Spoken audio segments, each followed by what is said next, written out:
Hello everyone, welcome to objective Adda. Objective Adda के नए video में आपका स्वागत है। तो आज हम देखने वाले हैं बहुत ही ज़्यादा इंपॉर्टेंट टॉपिक के बारे में डिस्कस करेंगे, क्योंकि जिसमें हम ये देखेंगे सबसे पहले तो जो अभी आपके नवोदय विद्यालय के जो नॉन टीचिंग पोस्ट के जो मोस्टली ज़्यादातर पोस्ट के जो एग्ज़ाम हो चुके हैं, अब कुछ ही पोस्ट के बचे। इसमें ये देखेंगे कि इसकी आंसर की कब से आने वाली है, क्योंकि सबसे पहला जो डाउट रहता है वो यही रहता है कि आंसर की कब आएगी। तो फुल डिटेल में इसके बारे में भी समझेंगे। इसके बाद में जो है कि आपकी एक्सपेक्टेड कट ऑफ कितनी जा सकती है, इसके बारे में भी देखेंगे। और इसके बाद जो सबसे बड़ा जो सवाल रहता है कि आखिरकार रिजल्ट कब तक आएगा, तो ये भी वीडियो के लास्ट तक जरूर देखेंगे। तो बस आप वीडियो को लास्ट तक जरूर देखना। और आपकी कोई भी क्वेरी रहती है तो आप हमें इंस्टाग्राम या टेलीग्राम भी आप कंफर्टेबल हो, दोनों जगह से कहीं भी पूछ सकते हो। सभी के लिंक आपको वीडियो के डिस्क्रिप्शन बॉक्स में मिल जाएंगे। तो अब एक एक करके समझने वाले हैं कि आपके आंसर की सबसे पहले कब आएगी, तो वो देख लेते हैं। आंसर की को समझने के लिए तो आपको परेशान होने की जरूरत नहीं है। जब आपने नवोदय विद्यालय का एडमिट कार्ड निकाला था, उसी के साथ में बताया गया था कि आपके आंसर की कब आएगी। जैसे ये मैंने नवोदय विद्यालय समिति का एडमिट कार्ड खोल रखा है, इसी में मैं आपको बताऊंगा कि आप भी कैसे देख सकते हो कि आपके आंसर की कैसे आने वाली है। तो सबसे पहले आप जब एडमिट कार्ड ओपन करोगे तो एडमिट कार्ड जैसे ये मान लो आपने एग्जाम दे भी दिया होगा, लेकिन एडमिट कार्ड तो अभी तक आपके मोबाइल में भी सेव होगा या फिर आपके पास में प्रिंट आउट भी होगा, तो आप वहाँ पर भी देख सकते हो कि जो हम बता रहे हैं वो एकदम रियल है। तो अब जैसे ही हमने एडमिट कार्ड ओपन किया, एडमिट कार्ड के बाद में जैसे आप थोड़ा से नीचे जो आओगे जहाँ पर इंस्ट्रक्शन दिए हुए हैं, तो इंस्ट्रक्शन में देखना एक नंबर जो भी मैं आपको एक पॉइंट बताता हूँ, जहाँ पर आपके आंसर की रिगार्डिंग सब कुछ इन्होंने दे रखा है कि आपके आंसर की कब तक आ जाएगी। तो ये देखो, ये जो आपके यहाँ पर जो इंपॉर्टेंट रहने वाला है ऑप्शन नंबर 13 है, इसके अंदर इन्होंने क्लियर बता दिया है कि आपके आंसर की कब तक आएगी। तो यहाँ पर क्या दिया हुआ है, candidate can view their individual answer या फिर ऑनलाइन रिस्पॉन्स फ्रॉम 18/3/2022, यानी कि आपकी जो आंसर की आने वाली है वो 18 मार्च 2022 को आपके आंसर की जारी कर दी जाएगी। 18 मार्च 2022 के बाद में आप अपनी आंसर की निकाल के और देख सकते हो कि आपने जो आंसर दिए हैं वो सही है या गलत है, और आपके कितने आंसर गलत हुए कितने सही हुए, ये सब कुछ आपको पता चल जाएगा। और उसके बाद में जो एग्जैक्ट अपन एक्सपेक्टेड कट ऑफ है उसका भी एग्जैक्ट पता लगा सकता है। आज हम जो समझने वाले कट ऑफ के बारे में वो थोड़े मोटे मोटे तौर पर समझेंगे, इतनी जा सकती है। और उसके लिए एक जो अपन सर्वे करने की कोशिश कर रहे हैं वो भी आप उसमें सभी साथ दोगे, तो उससे आंसर की से पहले ही पता चल जाएगा कि आपकी कट ऑफ कितनी जाने वाली है। तो अभी आंसर की से रिलेटेड अगर कोई भी और स्टूडेंट को डाउट हो तो आप हमें कमेंट बॉक्स में लिख देना। बाकी मैंने आपको बता दिया है कि जो आपकी जितनी भी पोस्ट है, ये नहीं कि नवोदय के अंदर कोई आप अलग अलग पोस्ट को मेंशन करके पूछो, जितनी भी पोस्ट है सभी का 18/3 यानी कि जो 18 मार्च है वहां तक आपके आंसर की आ जाएगी। कहां पे देख सकते हो, तो ये आप नवोदय की जहां से आपने एडमिट कार्ड निकाला था उसी में जब आप लॉगिन करोगे तो आपके आंसर की आ जाएगी। और जब आंसर की आएगी तो एक अलग से वीडियो भी बना देंगे, आप ऐसे आंसर की देख सकते हो, तो आप वहां पे आंसर की निकाल के देख सकते हो। अब जो इसके बाद जो अगला जो सवाल बनता है वो चलो देख लेते हैं।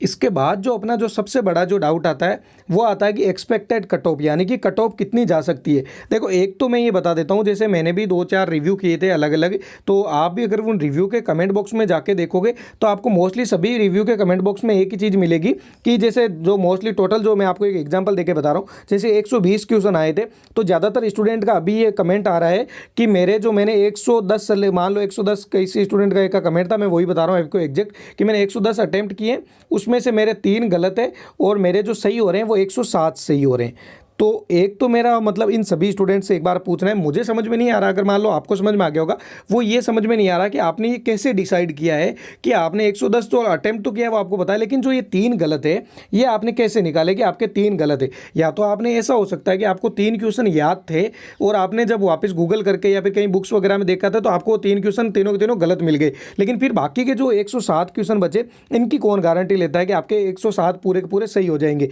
क्योंकि जब तक आपके पास में आंसर की नहीं होंगे, या ऐसा भी तो नहीं पॉसिबल है ना कि आपको 120 पूरे पूरे क्वेश्चन याद थे और साथ में ये भी याद था आपको कि आपने कौन सा टिक सही किया है या फिर आपने कौन सा मार्क किया है वहाँ पे, और फिर आपने सारे के सारे आंसर आके मिला लिए, तब आपको पता चल गया कि मेरे 3 गलत हो रहे हैं। बाकी अगर आपके ये किसी का अगर रियल में ऐसा होगा कि उसने 110 अटेम्प्ट किए हैं, उसके 3 गलत है और 107 है वो एकदम सही हो रहे हैं, तो मेरे भाई आपका तो सिलेक्शन कोई रोक ही नहीं सकता। लेकिन ये जो आप कह रहे हो ये किसी हालत में पॉसिबल नहीं हो सकता है कि आपका आंसर की या फिर आपके पास में जब तक ये नहीं बताओ कि आपने आंसर क्या टिक किया और कौन कौन से क्वेश्चन से, उससे पहले ये पता कर लेना कि आपके गलत कितने सही कितने। अभी जैसे ज़्यादातर स्टूडेंट का कल एक मेरे पास में स्टूडेंट का मैसेज आया था कि वो परेशान हो रहे हैं कि सर आपके कमेंट बॉक्स में आपने देखा होगा स्टूडेंट के तो 100 से ऊपर सही हो रहे हैं, किसी के 105 सही, किसी के 110 सही, तो फिर मेरा तो नहीं आएगा। तो मैं अभी ये बता देता हूँ, आपको इससे परेशान नहीं होना है। जो बोल रहे हैं कि मेरे 110 सही हो रहे हैं, आपने पहले वाली पुरानी भर्तियाँ भी देखी होगी कि जो 110 बोलते हैं उनके 10-10 20-20 नंबर कम हो जाते हैं। तो इतनी मेरिट किसी हालत में नहीं जाने वाली। 120 में से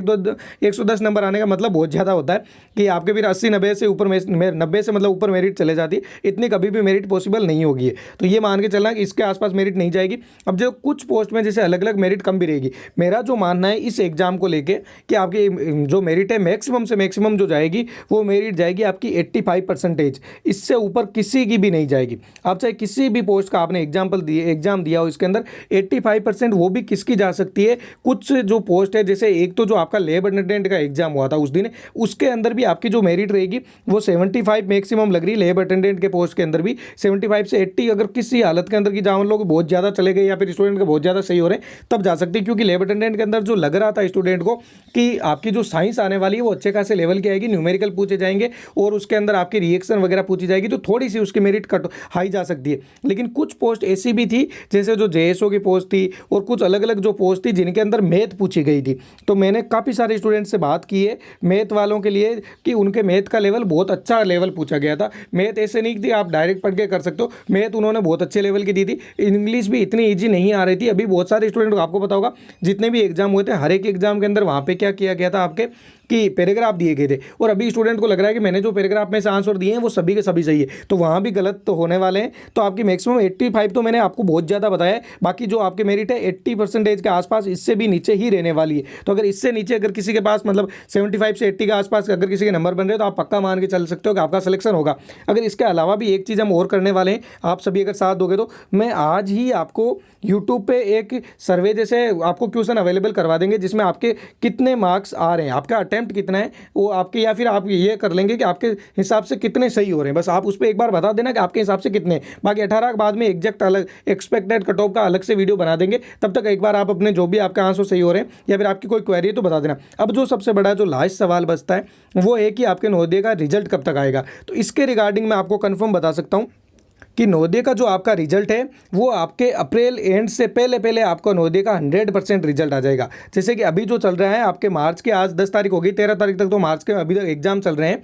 इसके बाद में जो आप चल रहे हो मार्च 18 को आपको जो मिल जाएगी आंसर की मिल जाएगी, उससे थोड़े दिन फिर आपको और मिलेंगे जिसमें आप ऑब्जेक्शन रेज कर सकते हो। फिर भी आपके जो अप्रैल एंड है, अप्रैल एंड आने ही नहीं देंगे, आपके मिड अप्रैल तक आपका 100% इसका नवोदय का रिजल्ट आ जाएगा। ये रिजल्ट में बहुत ही जल्दी करने वाले हैं। जिस संस्था ने ICAR का एग्जाम करवाया था उसी ने इसका एग्जाम करवाया और वो उन्होंने भी जैसे ICAR के आंसर की भी उन्होंने बहुत जल्दी निकाली थी और ICAR का रिजल्ट भी, उसके रिगार्डिंग भी एक अलग से वीडियो बनाने वाले हैं। तो आप अगर किसी ने ICAR का एग्जाम दिया था तो वो भी जरूर देख लेना। लेकिन आपका जो रिजल्ट है वो अप्रैल मिड, और अगर मतलब किसी वजह से उनको थोड़ा सा आगे करना पड़ रहा है तो आपके अप्रैल लास्ट तक 100% इसका रिजल्ट आ जाएगा। ये जरूर ध्यान रख लेना। और एक्सपेक्टेड कट ऑफ का देखो, मैं ये नहीं कह सकता कि जैसे कोई भी आपने अलग अलग वीडियो देखे होंगे कि फिर वो कहते हैं कि मेरा 100% यही चला जाएगा।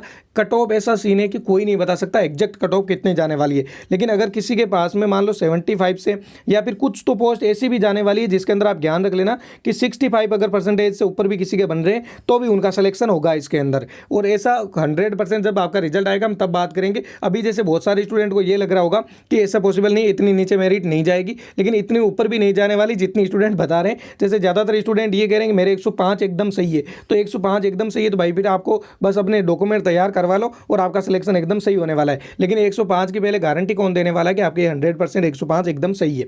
तो अब चलो देख ले, आपकी और भी कोई क्वेरी रहती है तो आप इंस्टाग्राम में, टेलीग्राम पे पूछ सकते हो। आपकी देखो थोड़ा सा अगर आपको लगता है कि हमने कुछ गलत बताया तो हम आपसे सॉरी कहते हैं।